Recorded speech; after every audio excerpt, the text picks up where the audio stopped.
the excess that starts happening pretty quickly. But what happens? But the pricing model goes quickly to Peter Grant's like, screw you. You're not going to pay me. I know you could sell. We're doing a stadium here, and I know you're going to sell 20,000 tickets at $10 a head. So, I get 90% of that. And in fact, I get 90%. And if you make more than X, I get a piece. I want another, 10% of that. So, and I'm not going to show up until you give me half that money. That. So they're like, yeah. And right now, and at the same time, you're like, okay, I have a sure bet where I know I'm going to get $1 million in. And then so now the bands are wielding their justified power. What's funny is where it then goes is then promoters have to find nickels and dimes. So there's a famous story where there's a guy, I want to say he was based in Denver, and what he would do is he's like, I'm going to tell you what, I'm going to handle all your catering. And on there, because we go through your writer, and your writer says, okay, we need this, and we need, and he's like, every freaking writer says, I need the 5-gallon thing of the M&Ms with the, and right. So what he did, and what the guy did, he's like, so I on the writer, I would give them credit for the whatever $50 for the thing of or ice like cream, chargebacks, yeah. And so he said I would put out this 5-gallon tub of ice cream with only like the top inch of ice cream, and the rest of it was empty. And he would just put and he said, no one ever ate the fucking ice cream, and I put you through college, son, because I got $50 for that friggin' $5 thing of ice cream every show I ever did. And so they started, they would start. Then Bill Graham started doing the whole thing where bands loved playing for him because he would be, okay, it's going to be Mexican catering night and whatever. And they would do a special because remember, at this point, right, early on touring, it's like, okay, we're gonna get spaghetti and burgers if the band, or they do things that are called a buyout, where it's like, okay, instead of us doing the catering, we'll do a buyout and give each person in the entourage a $25 coupon or something, and they could go think, no, this is so this is all different scales or whatever, but ultimately every single piece of the economy of a show got negotiated down to, okay, if I'm going to do all the production, so then it becomes an argument, well, 90% of what, right?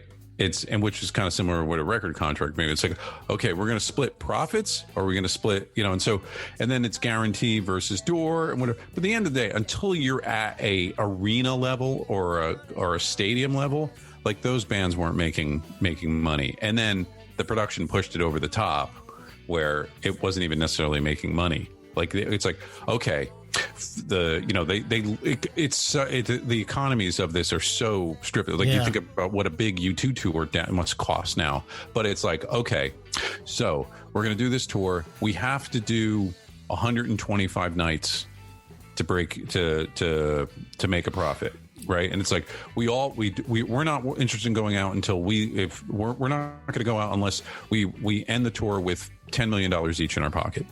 It's like sort of like the what the band and the manager are saying. So that means, and this is kind of why we've also gotten to the cycle where a band like that tours like once every 3 or 4 years and then goes out for 2 years kind of thing. So they do it's like, okay, so we're U2, we're going to tour the world. We need to do 150 dates. That means that gives us a production budget of, we could spend $50 million on production. We could do this wicked show, but now because we're doing that, we now have to do 150 shows, and we make our $10 million each on the last 6 shows.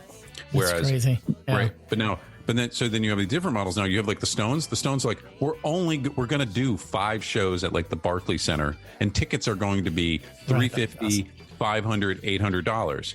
But they're the Stones, and they do whatever. They did a couple nights in Newark at the arena there, and they did everything. And so it just became now it just purely becomes economics, and that's what Live Nation does now, right? So Live Nation essentially says, I give all of the money, I give all the ticket money, it all goes to the act, and I book the entire country. I am the promoter in every town, and they literally, that's why they bought out the guy in Atlanta. They bought out like Ron Delsner. They literally bought each local guy out. And because those guys are like, well, I've been doing this for 30 years. You're going to write me a big ass check to own my market? Done. I'll consult, and it was like their nice, it was their sort of cash out after all those years of building that up. And so what the Live Nation, literally, they don't make any money on the shows. All of their money is by the fact that they get parking, like they own the amphitheater in some cases, or they just promote, like they take over Irving Plaza, so they get the bar, they get a piece of the t-shirts, they get the coat check, like that's where they. Holy smokes! I didn't know they got the bar and all that stuff too. Yeah, at a venue that's that size. Wow.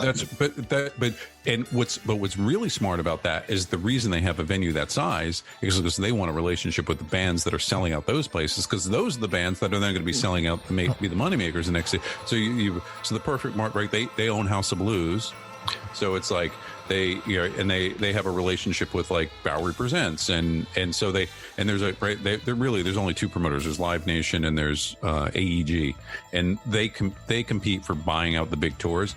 But the market is, okay, I need to be pals with the Black Keys when they're playing Mercury Lounge, because I did the White Star, like it's the same guys. Oh, it's you guys? Yeah, okay, yeah, I'll do the Garden with you guys. I'm not gonna, so they end up buying up a lot of these places. But at the end of the day, they also own Ticketmaster now, Live Nation. So all of their money is ticket fees, it's parking, it's consignment, like that. They're concessions, I imagine by those guys charging a service fee, it is the equivalent. The artist makes a shitload of money. Sorry, as a result of that model too. I'm saying if you're saying, okay, we're going to give away we're giving away the money for the actual the tickets to the band, but we're going to keep the money in the ticket fees. It's the equivalent of the car dealership. You negotiate whatever price. You negotiate whatever price you want, but at the end of the day, everybody's paying the $400 delivery fee. Yeah. It's or paper filing fee. It's non-negotiable. Everything else is negotiable. Well, we need that.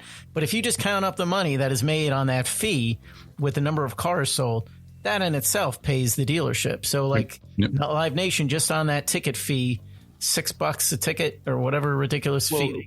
I mean, that's the ticket fees themselves are another whole complicated thing of why a $20 ticket costs $32. Right, like to print out a ticket. By the way, the artists dip on those too. That's another way to.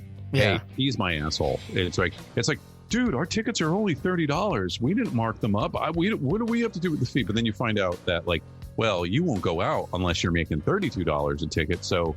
Okay, it's a $30 ticket and a $12 fee, and we'll kick back $2 of the fee to you so that you can get your $30 and look like a fucking prince. So that goes on too. Right. Yeah. No doubt. Right. Fugazi doesn't play that game. That's right. No, $5 a ticket. Fugazi actually goes down to they won't even they're like, look, we're not with ASCAP or BMI, so I don't care if you have to pay a fee. None of the music we're bringing to perform tonight is part of your ASCAP or BMI license fee. So fuck that. You can't tell us that's a cost for us. So it's a $5 ticket, or we'll go play someplace else. There's a VFW hall. Yeah. So hold on a second. Just hang on a second. Back up from what you just said.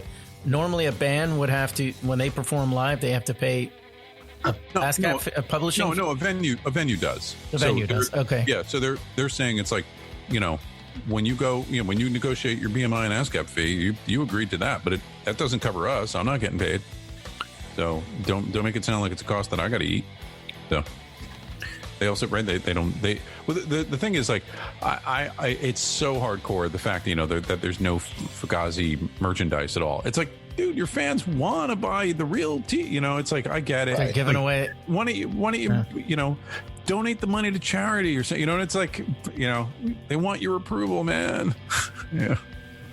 I mean, I haven't followed that band in forever. Do they still play out?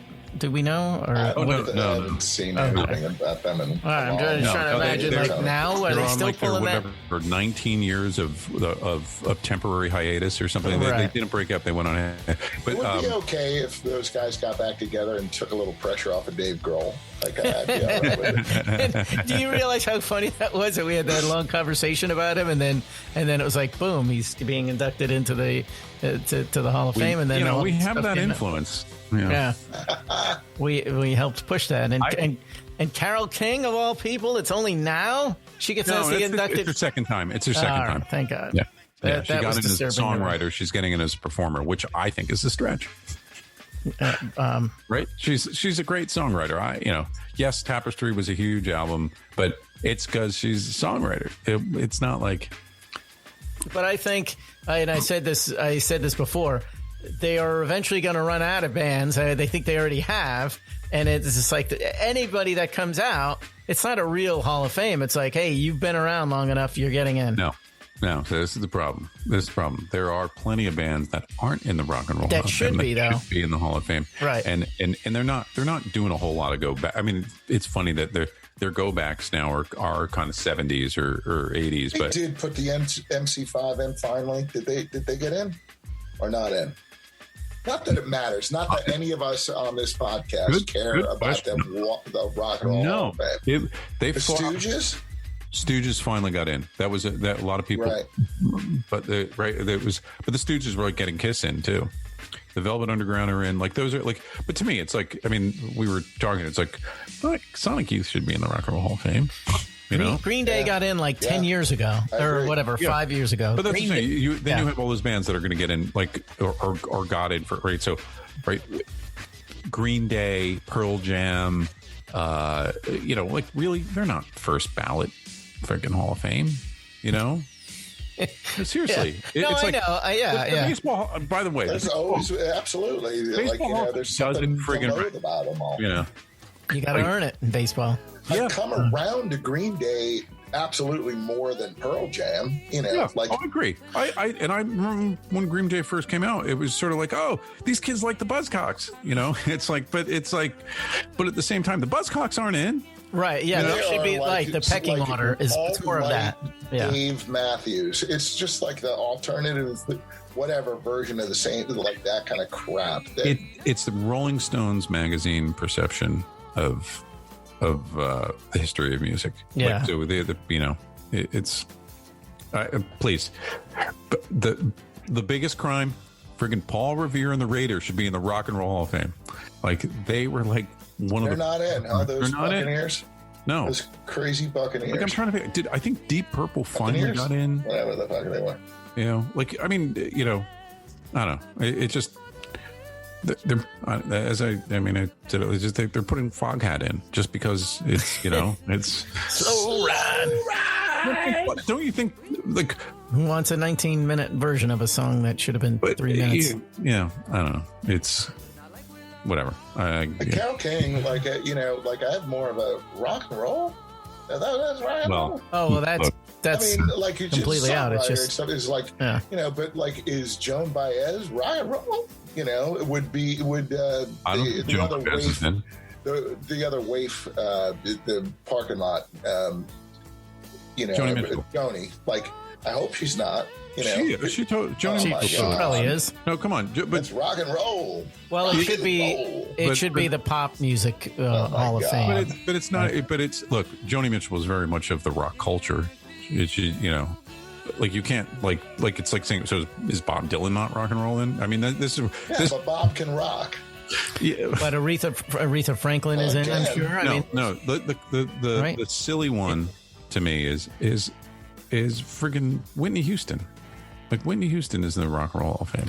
I know, but that's what I'm saying. I mean, they can't limit it. I mean, it really should be the Pop Music Hall of Fame, but they can't. But also that's not true. You know what I mean? I don't want to argue semantics about it. I just think in Carole King, Tapestry. That's the one. I mean, so it's like I grew up with the record, so I have a fondness for it only because my mom had it and I listened to it and because it was around, and it didn't.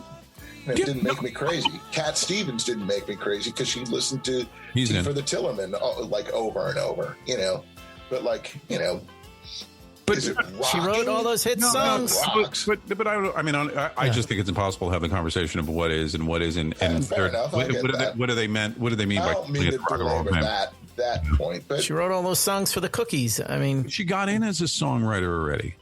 You know what I mean? It was that's the thing is she got in for a performer the second time. And the second time as a performer. So you're like, you're a performer. Yeah. I get your point. Then, and she's a total legend. Like there's like, you know,